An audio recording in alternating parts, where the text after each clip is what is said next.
Both of us come from an expedition background, Rob as a professional diver and myself as a filmmaker. The idea of cycling around Iceland had always been on a bucket list of mine. So I thought, well, let's combine an organic adventure that was on a bucket list with working with Rob. About 11 years ago, I was living in Africa and there was a fire in my house and it set me on fire. So, I mean, I'm lucky to be able to walk.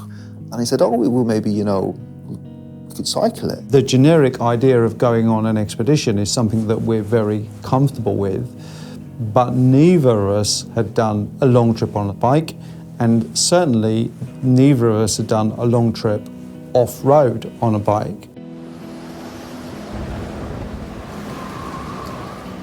The strongest wind that we experienced was up to 130 kilometers an hour.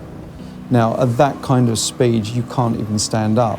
I had a few wobbles, Kevin had a few wobbles, Kevin came off actually, but happy we're kind of out of it, to be honest. This was an adventure documentary entirely shot on the iPhone 12 using Dolby Vision HDR. My peers were saying to me, why are you shooting this film on a phone?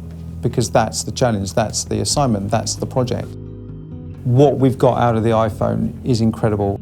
Dolby Vision HDR has blown my mind.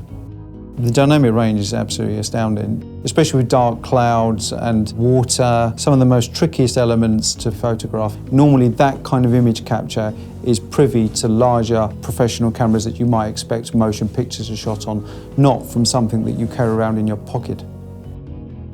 My learning curve of being able to use the phone as a camera and being able to get shots was quite quick, I think, and quite easy. It was more intuitive for me to get a shot because it's how we do it every day. We've made it to Pinglivern. This is actually where we're going to go diving tomorrow. If you can just pull out your phone, you can film in places perhaps where you can't film normally, where permissions might be an issue, where sensitivity might be an issue, where speed might be an issue. That's where phones outshine any other device. The diving sequence, we had one shot at it and it was up to me to get it. When we came out and I saw the footage, I just remember going, oh my God, it's amazing. That's what I saw. It looks exactly the same.